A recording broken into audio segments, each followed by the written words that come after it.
الشكر علينا. Bismillahirrahmanirrahim. Assalamualaikum warahmatullahi wabarakatuh.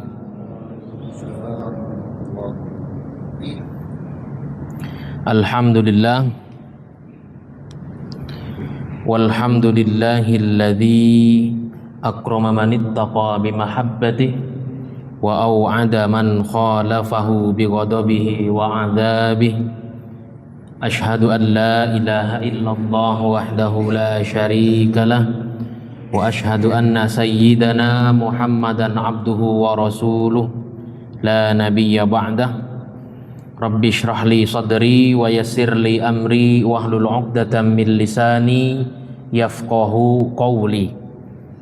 Alhamdulillah kita bisa kembali duduk bertawajuh bermajlis ilmu di kesempatan siang hari ini, diawali dengan sholat duhur berjamaah. Semoga ini menjadi sababun min asbabil barokah, amin.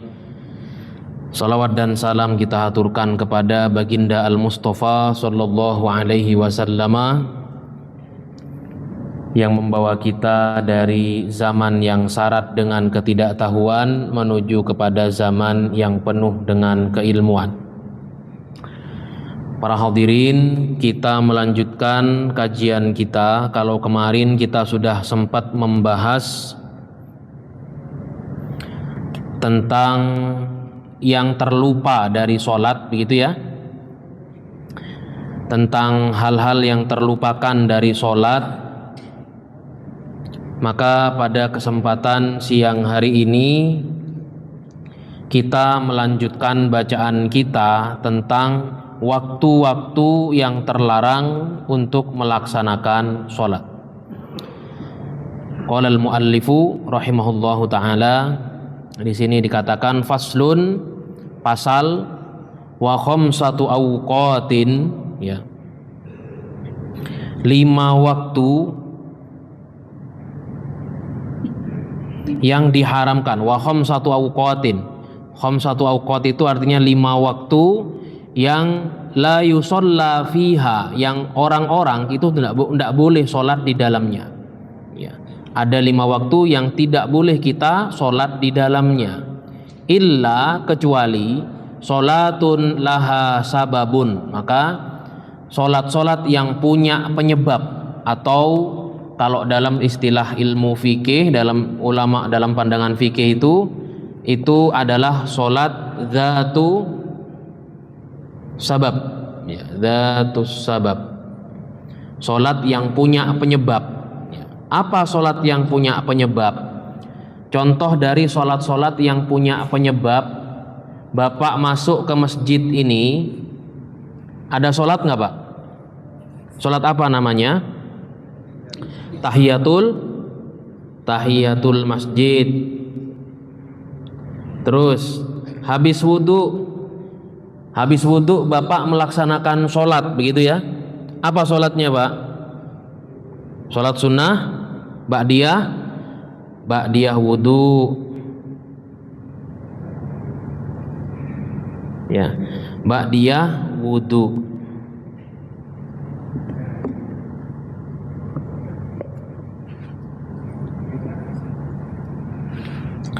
Nah, selain sholat-sholat yang punya penyebab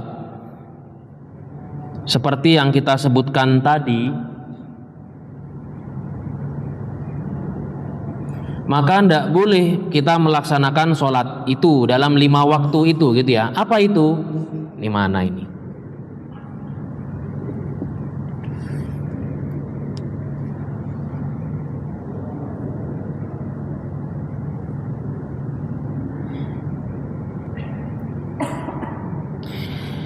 Ba'da, yang pertama, ba'da sholati subhi hatta tatlu'asy samsu, sejak setelah sholat subuh sampai matahari itu terbit, begitu ya, sampai matahari terbit. Tatlu' itu artinya matahari sudah benar-benar nampak meninggi, Pak. Wa inda tulu'iha, dan setelah, dan yang kedua yaitu ketika matahari itu terbit hatta tatakamala wa tartafi'a qadra rumhin, gitu ya.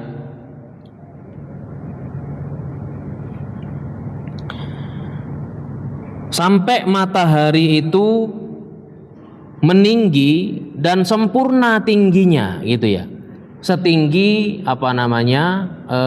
tongkat, begitu kira-kira.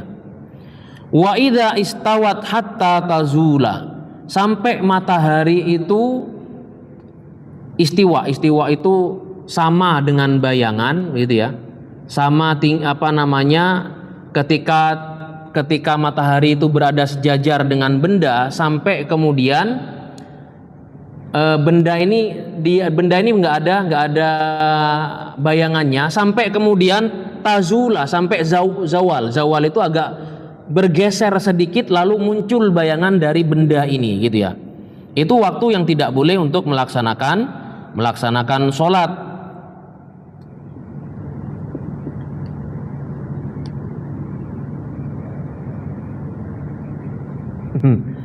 Gitu kalau kita ngandelin kadang error.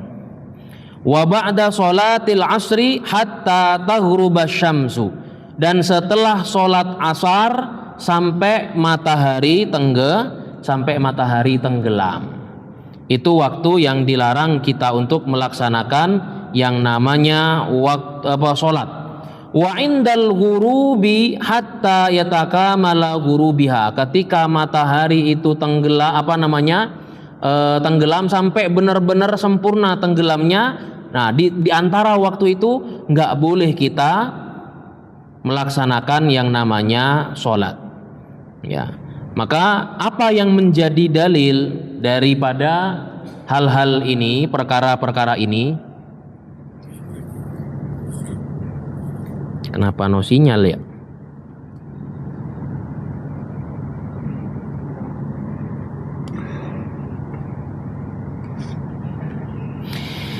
Yang menjadi dalilnya adalah dalam riwayat Bukhari dan Muslim an Abi Sa'id Al-Khudri radhiyallahu anhu qala sami'tu Rasulullah sallallahu alaihi wasallam yaqul.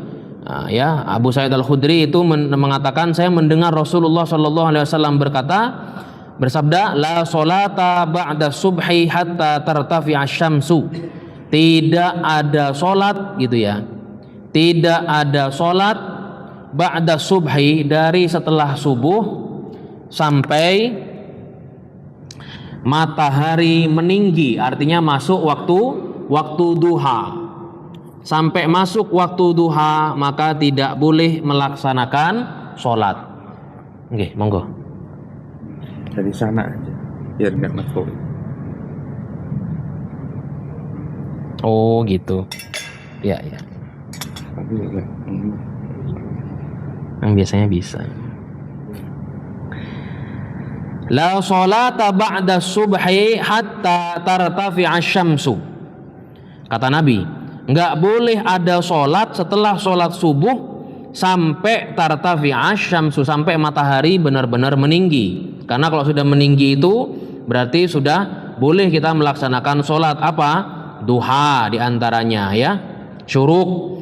Wala sholata ba'dal asri, enggak boleh ada sholat ba'dal asri hatta taghiba syams, sampai matahari menghilang, sampai matahari itu tenggelam. Wal muradu bin nafyi huna an-nahyu, dan la dalam hal ini itu an-nahyu, lam larangan, begitu ya. Jadi kalau sudah la berarti enggak boleh, ai la yusolliyanna. Maksud dari perkataan Nabi di sini benar-benar enggak boleh sholat, ya. Fi hadhil awqat, dalam waktu-waktu yang disebutkan ini. Wa rawa Muslim an Uqbah bin Amir radhiyallahu anhu qala thalathu sa'atin kana Rasulullah sallallahu alaihi wasallam, ada 3 waktu di mana Rasulullah sallallahu alaihi wasallam yanhana an nusalliya fihinna, ya. Rasul melarang kami untuk melaksanakan salat. Di sini dikatakan salathu sa'at, 3 waktu, ya. 3 waktu. 3 waktu yang dilarang oleh Rasulullah untuk kita melaksanakan sholat, atau nakbur mautana, atau menguburkan mayit-mayit kami, ya. Nggak boleh nguburin mayit di 3 waktu ini. Kapan? Hina tatlu'u syamsu bazighatan hatta tartafi'ah, ya, ketika matahari itu terbit sampai benar-benar meninggi, itu ndak boleh katanya. Wahina yaqumu qa'imudz dhahirati hatta tazul, ya, sampai ketika bayangan suatu benda itu mulai dari matahari sama dengan benda itu ndak boleh ada sholat, sampai kemudian ada bayangan dari suatu benda, berarti sudah masuk waktu zuhur, ndak boleh itu masuk, kita melaksanakan sholat fardu dan sholat sunnah. Wahina tadifu syamsu lil ghurub, ketika matahari akan hendak untuk tenggelam, begitu ya. Jadi sepanjang waktu itu ndak boleh tuh, ketika sudah merah mau masuk ke maghrib, belum, nggak boleh ada yang namanya sholat. Nah, tapi tadi dikatakan bahwa apa? Bahwa orang yang punya sabab, dzatu sabab, kan di sini dikatakan, ya. Sholatun laha sababun, sholat yang punya penyebab, maka boleh nggak melaksanakan sholat? Boleh. Apa diantara penyebabnya? Tahiyatul masjid, ba'diyah wudu, gitu kan ya. Termasuk dalam hal ini orang-orang yang mengqadha sholat itu dimasukkan dalam hal ini. Jadi kalau misalkan nih, nah di sini dijelaskan. Amma malaha sababun, sementara yang punya sebab, fatushalla fi kulli awqat, boleh dilaksanakan sholatnya dalam waktu-waktu kapanpun. Naflan kanat am fardhon, mau itu sholat sunnah atau sholat fardu, ya. Wadalla ala dalika, dalilnya adalah ma rawahul Bukhari wa Muslim, yang diriwayatkan oleh Bukhari dan Muslim, an Anas radhiyallahu anhu, dari Anas bin Malik radhiyallahu anhu. Siapa Anas bin Malik, Pak? Anas bin Malik itu adalah sahabat yang biasa membantu Nabi, gitu ya.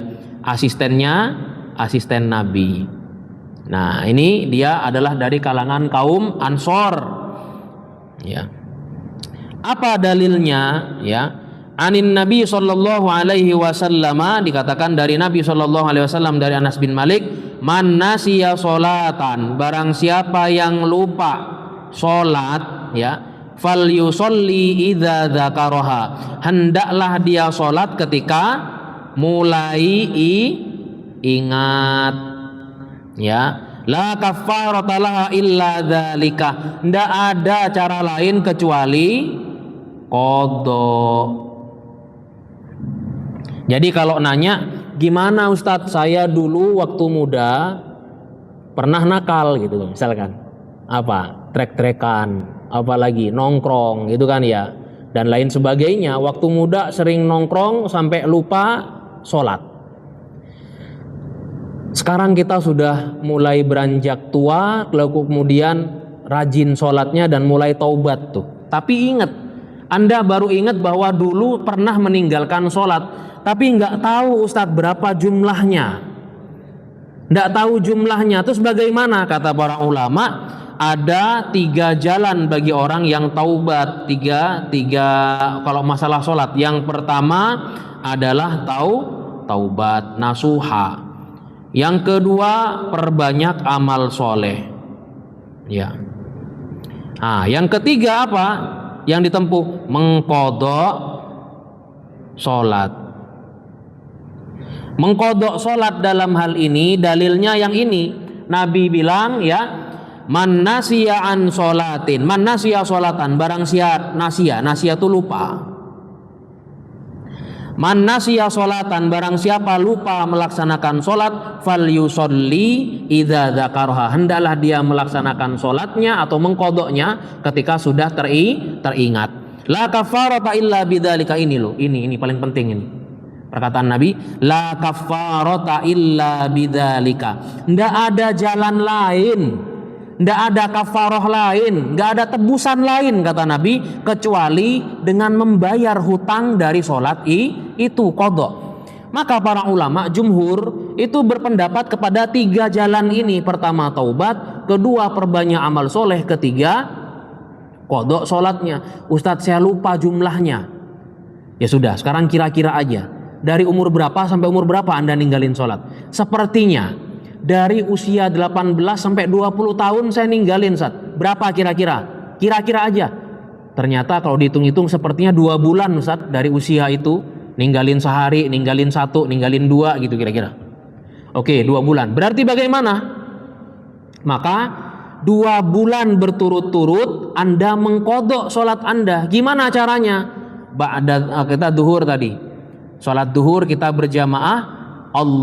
Niatnya adaan lillahi ta'ala. Allahu Akbar. Nanti selesai sholat duhur, orang ke belakang sholat sunnah, Anda ke belakang sholat qadha. Itu ya.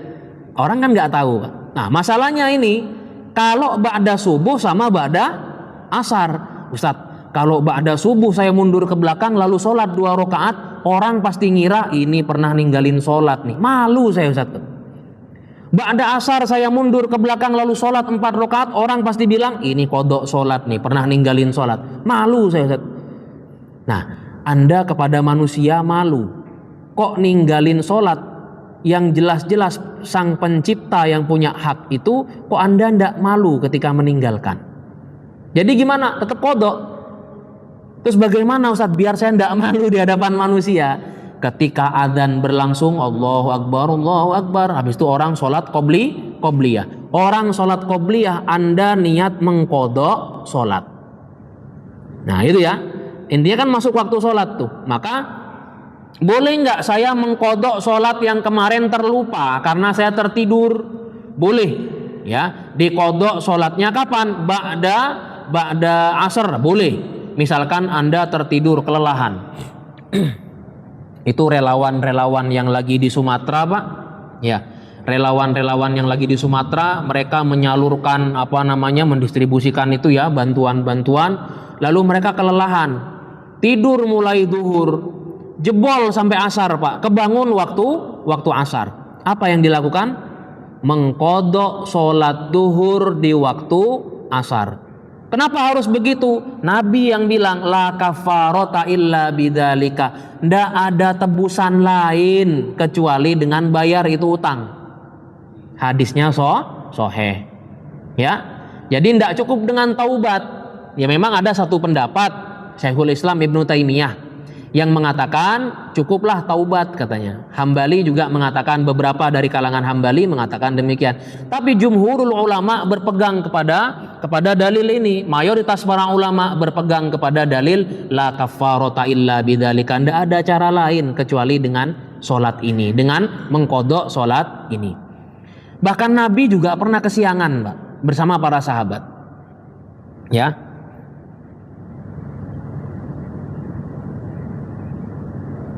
Jadi Nabi pernah kesiangan ketika subuh bersama para sahabat. Lalu kemudian, jadi dari perjalanan jauh gitu ya, dari safar yang jauh, lalu kemudian kelelahan. Seluruh sahabat tuh kelelahan, bersama Nabi juga kelelahan, tertidurlah. Nabi itu habis diracun itu, jadi sangat lelah sekali. Kemudian terbangun, matahari sudah meninggi. Matahari sudah agak terang begitu kira-kira, belum meninggi. Kalau udah meninggi kan boleh sudah. Nah itu di waktu yang seperti itu Nabi mengqadha sholat subuh di waktu itu gitu ya. Kemudian Nabi juga pernah ketika kejadian perang Khandaq. Ketika kejadian perang Khandaq, sibuk Nabi untuk menghalang musuh masuk ke Madinah. Nabi itu sibuk menghalang musuh untuk masuk ke Madinah karena apa? Habis kalah dari perang Uhud, banyak sahabat-sahabat yang cedera. Sehingga dibuatlah parit mengelilingi Madinah. Tapi jumlah musuh banyak sekali, Pak. Maka sibuk para sahabat dan Nabi yang tersisa, dan Nabi dan para sahabat yang tersisa pada waktu itu menghalangi musuh masuk ke Madinah sampai sholat duhur, asar dan maghrib itu tertinggal.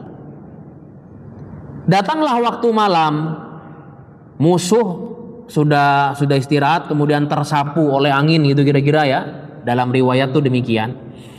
Maka Rasulullah bilang kepada Bilal, "Arihna bis shalah, ayo kita istirahat dengan sholat.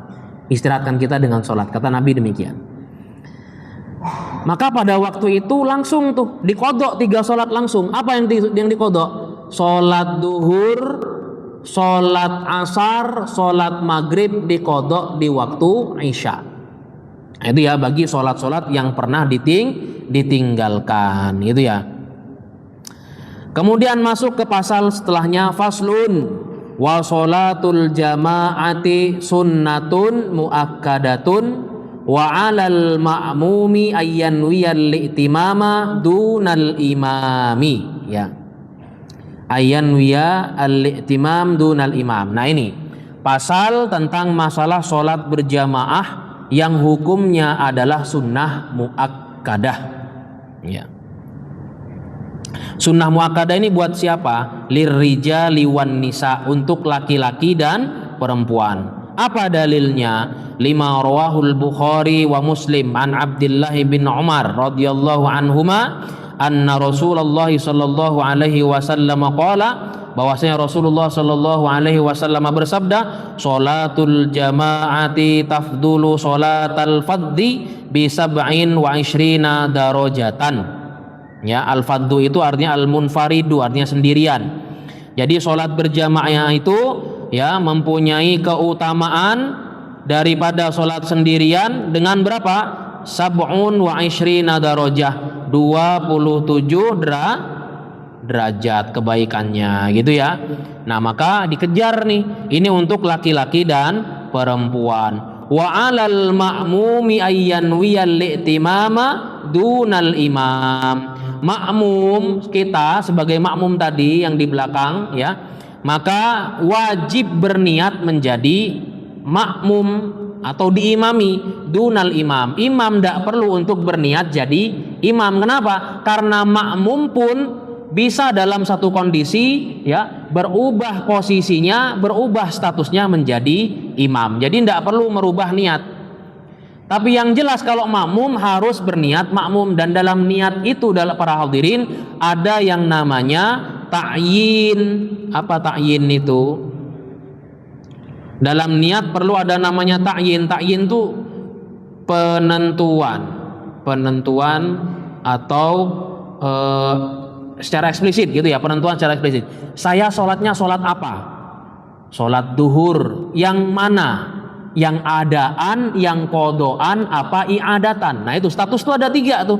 Status sholat ada 3. Ada kodo ya, ada adaan, ada i'adatan. Kalau kodoan itu karena sholatnya sudah terlewat, dilakukan di waktu yang lain. Nah kodoan namanya. Adaan pada waktunya. Nah maka dalam sholat ada ta'yin tuh. Ta'yinnya itu sholatnya fardu apa sunnah. Kalau fardu yang mana? Yang duhur. Duhurnya itu yang kodoan, yang adatan apa? Adaan. Ya. Nah, jadi apa? Jadi makmuman. Nah, lillahi ta'ala. Setidaknya ada 4 ta'yin itu, ada 4 status yang harus disebutkan gitu ya. Waktu sholatnya, status sholatnya, kemudian status Anda makmum apa imam. Kalau makmum wajib mengatakan saya niat jadi makmum. Kalau imam enggak. Adaan lillahi ta'ala itu sudah cukup tuh ya. Karena kalau makmum bisa dalam satu kesempatan jadi imam. Contohnya ketika dia masbuk, dia dapat 3 rakaat bersama imam, lalu naik kurang 1 ya, imam udah selesai, dia naik karena kurang 1, dari belakang ada yang nepuk ceklak gitu, maka dia menjadi imam secara otomatis tanpa harus merubah niatnya gitu ya. Ustaz, bagaimana kalau kita lagi sholat sunnah ba'diyah zuhur, lalu dari belakang ada yang nepuk, ceplak. Yang nepuk itu adalah dalam rangka sholat fardu misalkan. Dalam rangka sholat fardu, dia niat sholat zuhur, imamnya yang ditepuk jadi imam lagi sholat sunnah ba'diyah zuhur. Boleh apa enggak? Boleh, sepanjang rukunnya sama. Kalau rukunnya ndak sama maka ndak boleh. Memang ada sholat yang rukunnya berbeda, ada. Contohnya sholat gerhana, sholat mayit, sholat apa lagi? Istisqa ya, ya, sholat minta hujan ya. Ada khutbahnya tuh. Kemudian, nah itu tadi, kalau orang lagi sholat, misalkan saya lagi sholat apa? Sholat goib ya, sholat goib. Allahu Akbar. Lalu tepuk dari belakang. Tek. Yang nepuk itu niat sholat duhur, ndak sah. Jadi gimana? Begini aja saya ngasih kode. Kenapa? Sholat kita berbeda. Tapi kalau satunya sholat sunnah ba'diyah duhur, rukunnya sama, ada ruku, i'tidal, sujud, ya, dengan sholat fardu duhur, maka dalam hal ini itu boleh tanpa harus begini, tanpa harus ngasih kode, ndak masalah. Satu masalah lagi, ya, kalau Anda seorang musafir, tapi ini nanti. Kalau Anda seorang musafir niat sholat qashar, bukan sholat jamak. Niatnya sholat qashar 2 rakaat. Anda tidak boleh bermakmum kepada imam yang mukim. Imam mukim pasti sholat 4 rakaat. Anda niatnya 2 rakaat. Anda setelah masuk di rakaat kedua pasti duduk tahiyat akhir gitu kan ya. Duduk tawarruk. Imamnya naik. Nah kan tidak sama sudah.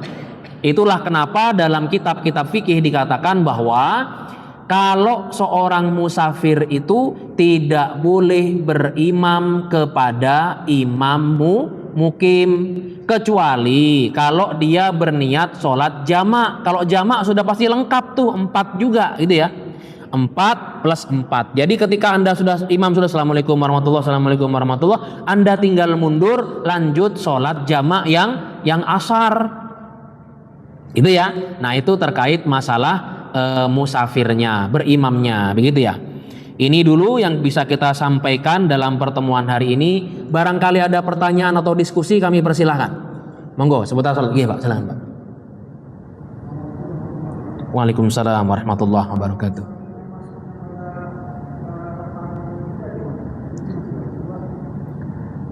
Musafirnya niat sholat apa? Qashar apa jamak? Kalau qashar masih makruh hukumnya. Jangan dulu gitu. Kalau Anda niat sholat qashar, jangan berimam kepada imam yang mukim. Tapi kalau niatnya Anda adalah niat sholat jamak, menjamak sholat, boleh masuk di rakaat keberapapun bersama imam, tidak apa-apa. Tapi Anda lengkapi sampai 4, gitu ya. Anda lengkapi sampai 4. Setelah itu sholat sendiri untuk yang jamaknya, yang jamak selanjutnya. Gitu. Tapi kalau niatnya qashar, setidaknya jangan. Ya, sebaiknya jangan. Iya, sebaiknya jangan gitu, karena innama ju'ilal imamu liyutamma bihi. Imam itu diciptakan untuk diikuti gerakan sampai akhirnya gitu. Sampai gerakan akhirnya. Jadi jangan sampai kemudian berbeda juga di urutannya gitu kira-kira. Oke, ada lagi? Oh, oke, silakan.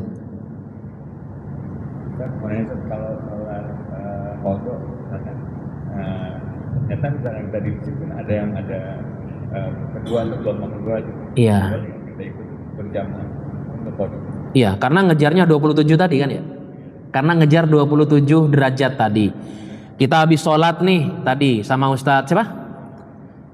Ya, sama imam kita ya. Kita sholat sama beliau untuk sholat yang adaan lillahi ta'ala. Allahu Akbar. Assalamualaikum warahmatullahi wabarakatuh. Tak. Kemudian lagi duduk majlis begini, di belakang sana ada yang masbuk, ada jamaah gelombang kedua gitu ya. Anda ngikut ke sana dengan niat qadhaan lillahi ta'ala, boleh. Ya, dan itu dapat 27, enak. Ya kan ya? Dapat. Nah, gitu kira-kira. Wallahu a'lam bishawab. Diperbolehkan. Ada lagi? Nggih, silakan. Kalau kondisinya biasanya hari Jumat, mau di jamaah antara sholat Jumat dengan sholat asar, itu apa diperbolehkan? Anda musafir nih. Jenengan musafir pengen menjamak sholat antara Jumat dengan asar. Belum pernah ada pembahasan. Ya, jadi dalilnya kalau ditanya hadisnya ada, belum pernah. Cuman kalau ditanya boleh apa enggak, begini.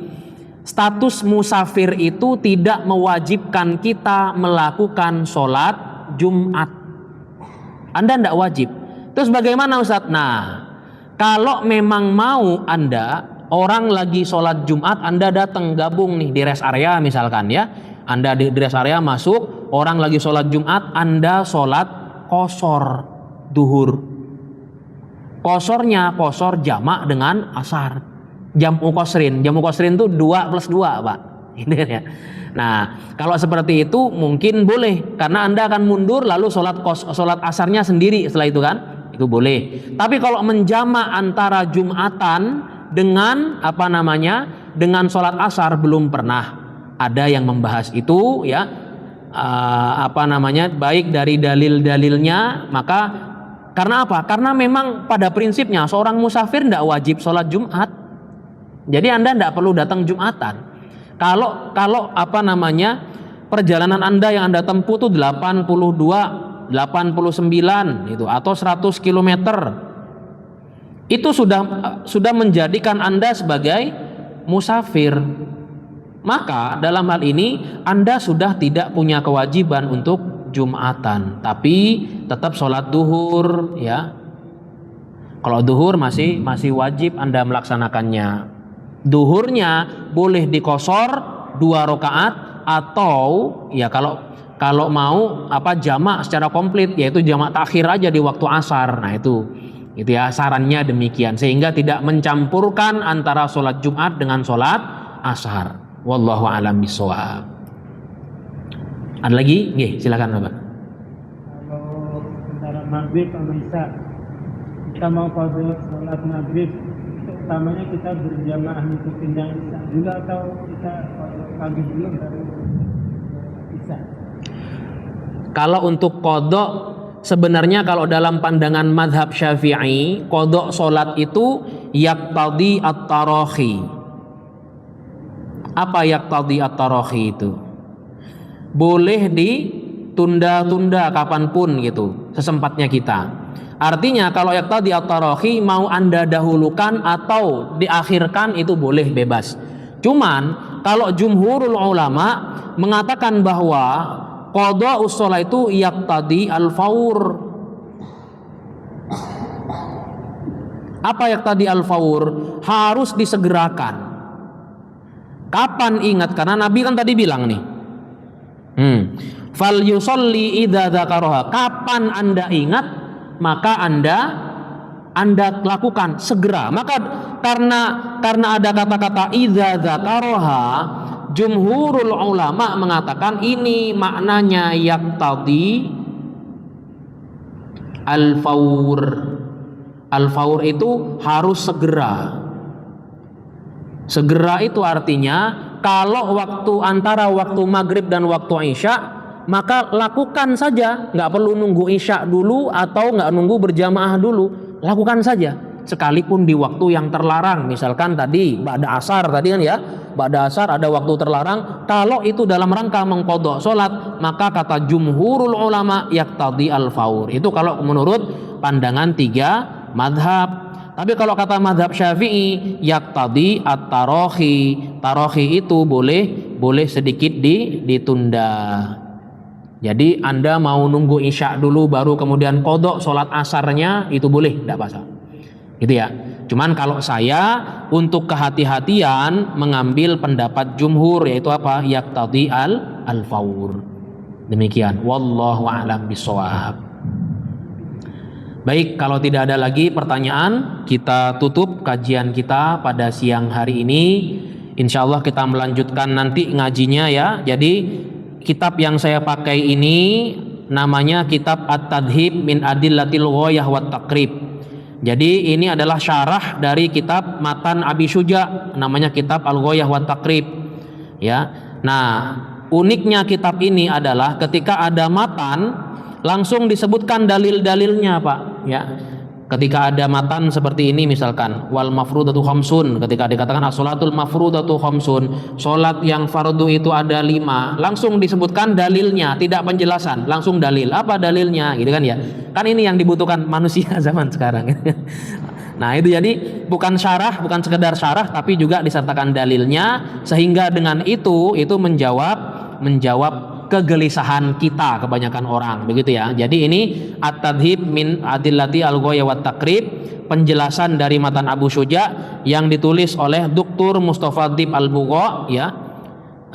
Al-Maidani dia nih, orang Medan tapi Suriah juga Ad-Dimaski gitu ya. Baik, kita lanjutkan insya Allah di pertemuan selanjutnya dan kita tutup dengan doa astaghfirullahaladzim, astaghfirullahaladzim, astaghfirullahaladzim. Allahumma anfa'na bima 'allamtana warzuqna 'uluman tanfa'una fid dini wad dunya wal akhirah. Allahumma inna qad istawda'naka bima 'allamtanahu wardudhu ilaina 'inda hajatina ilaihi wa la tunsina anhu ya rabbal alamin. Rabbana atina fid dunya hasanah wa fil akhirati hasanah wa qina adzabannar. Wa akhiru da'wana alhamdulillahi rabbil alamin. Subhanakallahumma wa bihamdika asyhadu an la ilaha illa anta astaghfiruka wa atubu ilaik. Wassalamualaikum warahmatullahi wabarakatuh.